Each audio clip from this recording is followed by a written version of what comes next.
Hello नमस्कार सत श्री अकाल केम छो कसे काय केरो हाल है कि ना छी यहाँ सब कैसन वानी हाउ आर यू कैसे हैं आप लोग केमो नाचो मनक्कम खम्भा गड़ी हुकुम केमती अच्छंती की खबर नमस्तुभ्यं राधे राधे राम राम देवी और सज्जनों।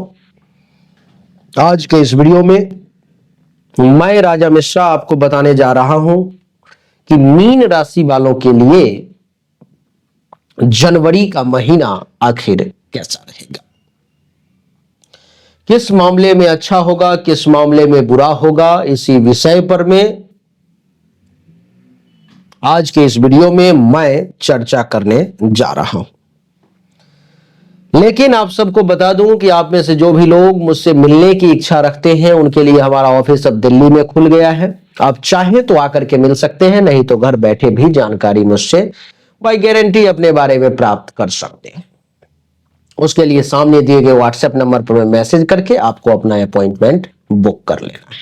आइए सबसे पहले देखें कि सूर्य आपके कुंडली के 10वें भाव में 14 जनवरी तक है और 14 जनवरी को कुंडली के एकादश भाव में आ रहे हैं मकर राशि में, यानी कि मकर संक्रांति भी 14 जनवरी को ही होगी। शुक्र देवता कुंडली के 12वें भाव में कुंभ राशि में 28 दिसंबर के बाद से पूरे महीने यही रहेंगे। बुध देवता 4 जनवरी के बाद से पूरे महीने 10वें भाव में ही रहेंगे। मंगल देवता 21 जनवरी तक कर्क राशि में है। 21 जनवरी के बाद कुंडली के 10वें भाव में चतुर्थ भाव में मिथुन राशि में आ जाएंगे। इसका क्या परिणाम होगा आइए एक एक करके समझते हैं। सबसे पहले सूर्य की कहानी को समझते हैं। कुंडली के 10वें भाव में सूर्य के बैठने के कारण मीन राशि वालों को आखिर क्या मिलने वाला है। वैसे इस वीडियो में मैं आपके हेल्थ के बारे में, वेल्थ के बारे में, जॉब के बारे में, बिजनेस के बारे में, लव के बारे में, मैरिज के बारे में, स्टूडेंट के बारे में, फैमिली के बारे में, हर विषय पर चर्चा करूंगा। लेकिन आइए ध्यान से समझें आप। सूर्य के कुंडली के 10वें भाव में बैठने के कारण सबसे पहले ये आपको 14 जनवरी तक इनकी ये प्रयास रहेगी कि आप एक प्रतापी व्यक्ति के तौर पर में उभर कर सामने आए। आपका प्रताप सबसे ज्यादा इस समय में समाज के सामने आए और आप एक महान प्रतापी तेजस्वी व्यक्ति के तौर पर में सामने आए, आपके प्रताप में वृद्धि हो। दूसरा कि बिजनेस व्यवसाय अगर आप कोई करते हैं, काम धंधा कुछ है आपका, तो उसमें आप कुशल हो जाएं। इस समय में व्यवसाय कुशल व्यक्ति के तौर पे आप जाने जाएं। इतना ही नहीं, आपकी जानकारी के लिए बता दूं कि कुंडली के 10वें भाव में सूर्य के बैठने के कारण बड़े बड़े लोगों के द्वारा जो मान सम्मान में आपसे बड़े हैं, धन दौलत में आपसे बड़े हैं, ऐसे लोगों से आपको प्रतिष्ठा की प्राप्ति हो, ऐसी सूर्य की कोशिश रहेगी। यानी कि बड़े बड़े लोगों के द्वारा भी आपको मान सम्मान प्रतिष्ठा प्राप्ति का 14 जनवरी से पहले तक योग सूर्यदेव बनाए हुए हैं। कुंडली के 10वें भाव में बैठने के कारण जो एमपी एमएलए हैं उनको अगर मंत्री बनने की इच्छा थी तो इस बीच में आप मंत्री भी बन सकते हैं, अगर आपने प्रयास सच्चे मन से किया तो, और कुंडली में भी अगर ऐसे योग हो तो। इस समय में आपकी उदारता में वृद्धि होगी। कोई कुछ मांग ले, किसी को परेशानी में देख लो तो आप मदद करने से चूकोगे नहीं, पीछे नहीं हटोगे। इस समय में ऐश्वर्य संपन्न कहलाएंगे। विभिन्न प्रकार के पैसे, धन दौलत, रुपया, गाड़ी, बंगला, सब कुछ प्राप्ति का योग बनेगा और आप लोकमान्य कहलाएंगे। क्या कहलाएंगे? लोकमान्य कहलाएंगे। आप हर तरफ से समाज के लोग आपको मान सम्मान और प्रतिष्ठा देने की कोशिश करेंगे। सूर्य के 10वें भाव में बैठने के कारण इस समय में आपको धन, मित्र, सब कुछ के प्राप्ति का योग है। राज्य अधिकारी और प्रतिष्ठित लोगों से आपकी मित्रता भी बढ़ेगी। इस समय में आपको सज्जनों द्वारा लाभ मिलेगा, प्रत्येक कार्य में सफलता मिलेगी।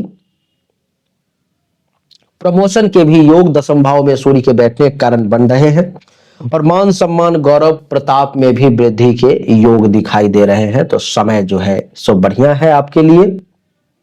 सूर्य का प्रभाव आपके लिए खूब बढ़िया है। देखिए सज्जनों, सूर्य यहां से कुंडली के एकादश भाव में चले जाएंगे 14 जनवरी को। 14 जनवरी को जब एकादश भाव में चले जाएंगे तो इनकी ये कोशिश रहेगी कि पहले से ज्यादा आपके पास में संपत्ति आ जाए, पहले से ज्यादा आपके पास में धन आ जाए। आप एक धनवान व्यक्ति के तौर पे जाने जाएंगे, संपत्तिवान व्यक्ति के तौर पे जाने जाएंगे। शरीर में ऊर्जा की कमी नहीं रहेगी, बल की कमी नहीं रहेगी, बलवान भी कहलाएंगे। एकादश भाव में बैठने के कारण सुख में वृद्धि होगी। आप एक अहंकारी तो नहीं, लेकिन स्वाभिमानी व्यक्ति के तौर पर में आप जरूर जाने जाएंगे। आपका स्वाभिमान इस समय में जरूर देखने लायक होगा। भाषा बड़ी मीठी रहेगी और कम बोलेंगे। योग, जप, तप, ध्यान, तपस्या, इसमें आपको मन लगेगा। सदाचारी व्यक्ति के तौर पर में आप जाने जाएंगे। संतान का सुख थोड़ा कम प्राप्त होगा। पेट से संबंधित किसी प्रकार का रोग, कोई परेशानी आपको परेशान कर सकता है। सूर्य के बाद अगर हम लोग अब मंगल की बात करें देवी और सज्जनों, तो मंगल आपके कुंडली के पंचम भाव में है। जो मंगल पंचम भाव में 21 तारीख तक यानी कि 21 जनवरी तक है, और 21 जनवरी तक मंगल के पंचम भाव में रहने के कारण इस समय में बुद्धि आपकी उग्र हो जाएगी। थोड़ा सा गुस्सैल निर्णय आप ज्यादा लेंगे। आपके साथ कुछ लोग छल कपट प्रपंच करने की कोशिश करते हैं, जिसके परिणाम स्वरूप आपको भी उनके साथ छल कपट प्रपंच करना पड़ सकता है। कुछ व्यसन घेरने की कोशिश कर सकता है आपको। हेल्थ वाइज कुछ इशू आपके सामने में आ सकती है। पेट से संबंधित कुछ रोग आपको परेशान कर सकते हैं। गुप्तांग से संबंधित कुछ परेशानी आपके सामने में आ सकती है। बुद्धिमान व्यक्ति के तौर पे जाने जाएंगे। बच्चों से मेरा ये नम्र निवेदन है, माता पिता से और बच्चों से, कि वाद विवाद आपस में करने का प्रयास ना करें, क्योंकि संतान से क्लेश का योग और माता पिता से क्लेश का योग भी आपके लिए दिखाई दे रहा है। जब यही मंगल 21 जनवरी के बाद कुंडली के चौथे भाव में आ जाएंगे, तो आपको वाहन का सुख मिलेगा। हो सकता है कुछ मनचाहा गाड़ी वगैरह चलाने की इच्छा थी वो पूरी हो जाए, अथवा कुछ अपना गाड़ी वगैरह आप खरीद लो, ऐसे योग है। संतान का भी सुख मिलेगा, संततिवान कहलाएंगे। माता का सुख में कुछ कमी के योग बनेंगे। माता से कुछ दूरी बन सकती है आपके तरफ से। मां के मामले में आप कुछ गलती कर सकते हो, जिससे माता दुखी हो सकती है, अथवा संतान और माता के बीच में किसी बात को लेकर के वाद विवाद हो सकती है, तो उससे बचने का प्रयास करेंगे। कहीं बाहर जाने की इच्छा जागृत हो सकती है। प्रवासी भी आप कहला सकते हैं। आग से आपके डर लग सकते हैं। अग्नि से बचने की कोशिश करें, क्योंकि आग से खतरा का योग है। कोई भी रिस्क लेकर के अपने जीवन पर में काम ना करें, क्योंकि इस समय में जान पे भी खतरा है। किसान वर्ग के लोगों के लिए समय बढ़िया है। भाई बंधु आपका विरोध कर सकते हैं, लेकिन कहीं और तीसरी जगह से आपको लाभ मिलने के भी योग मैं देख रहा हूं। बुध जो है सो आपके कुंडली के दसम भाव में है। दसम भाव में बुध जब बैठ जाता है किसी व्यक्ति का यहाँ पर में, तो वो उस व्यक्ति को सत्यवादी बना देता है, झूठ बोलने नहीं देता है। आप ज्यादा से ज्यादा सच बोलने की कोशिश करोगे। कुंडली के दसम भाव में बुध है। ये आपको विद्वानों में गिनती करवाएगा। समाज में अगर कोई विद्वान में किसी की गिनती होगी, तो उसमें मीन राशि वाले आपकी भी गिनती होगी। समाज आपको लोकमान्य मानेगा। लोग आपको खूब मान सम्मान देंगे। मनस्वी कहलाएंगे आप। इस समय में व्यवहार आपका सबके साथ बहुत अच्छा होगा, इसलिए व्यवहार कुशल व्यक्ति के तौर पर भी आप जाने जाएंगे। जो कवि वर्ग के लोग हैं, लेखक वर्ग के लोग हैं, उनके लिए समय जो है सो बहुत अच्छा है। आपके कवित्व के गुण में वृद्धि होगी। लेखक वर्ग का राइटिंग पावर बढ़ेगा। अगर आप कहीं पर पंच है, इस महीने में आपको पंचायत करने का, जजमेंट करने का अगर अवसर मिलता है, तो आप न्यायी बनेंगे, आप न्यायवान बनेंगे, पक्षपात नहीं करेंगे। भाग्य का भी अच्छा खासा साथ मिलेगा। बड़े बड़े लोग आपको मान सम्मान देंगे। माता पिता की भक्ति में खोए रहेंगे, और जमीन वगैरह खरीदने का भी अवसर आपको मिल सकता है।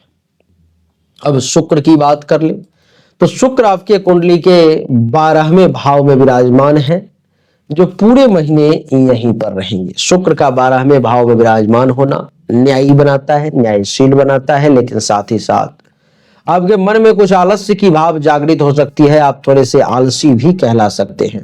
कुछ गलत काम, गलत अफेयर वगैरह किसी के साथ शुक्र आपको प्रेरित कर सकता है। धातु विकार से संबंधित समस्या सामने आ सकती है। मन में थोड़ा सा आलस्य इस कारण से भी आएगा, क्योंकि शरीर थोड़ा भारी हो सकता है। पर स्त्री गमन के भी योग हैं। बहुभोजी बन सकते हो, कहीं दूसरे जगह जाने के भी योग हैं, अपने जन्म धरती को छोड़ करके वहां से भी आपको लाभ मिल सकता है। धन की प्राप्ति के योग हैं, खर्चा कम करोगे और शत्रुनाशक योग भी शुक्र बना रहे। अब मैं एक एक पॉइंट पर मैं चर्चा कर लेता हूं, जिस पॉइंट पर आप सुनना चाहते हो। आपका हेल्थ कैसा रहेगा? हेल्थ से संबंधित कुछ गुप्तांग, पेट से संबंधित परेशानी का योग है, तो थोड़ा सावधान रहें। पैसों के मामले में सूर्य बुध शुक्र सब बढ़िया रिजल्ट दे रहा है, पैसा हर ग्रह देने का प्रयास कर रहा है। पारिवारिक जीवन में संतान से कुछ क्लेश हो सकता है, तो थोड़ा सा सावधान रहें।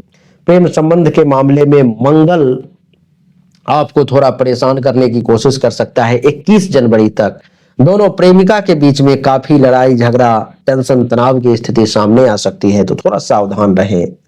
उसके बाद बता दूं मैं, आपके बिजनेस व्यवसाय के मामले में ये समय बहुत बढ़िया है, काम धंधा बहुत बढ़िया चलेगा। नौकरी वालों के लिए भी समय बहुत अच्छा है, प्रमोशन वगैरह के योग है। वैवाहिक जीवन अच्छा रहेगा इस महीने में। और विद्यार्थी वर्ग को पढ़ाई लिखाई में थोड़ा मन कम लगेगा या नहीं के बराबर लगेगा, इसलिए मन को कंसंट्रेट करने की कोशिश करें। तो देवी और सज्जन, मीन राशि वालों के लिए जनवरी का कुछ इसी प्रकार से था राशिफल, जो हमने आपको बताने की कोशिश की। उम्मीद करता हूं कि ये छोटा सा वीडियो आपको अच्छा लगा होगा, पसंद आया होगा। अगर आपको अच्छा लगा, पसंद आया, तो इस वीडियो को लाइक करें, शेयर करें, चैनल को सब्सक्राइब करके इसके बेल आइकन के बटन को दबाएं। एक बार फिर से आप सभी का बहुत बहुत धन्यवाद। Thank you so much. जय हिंद, वंदे मातरम, बोलिए राधे राधे, राम राम।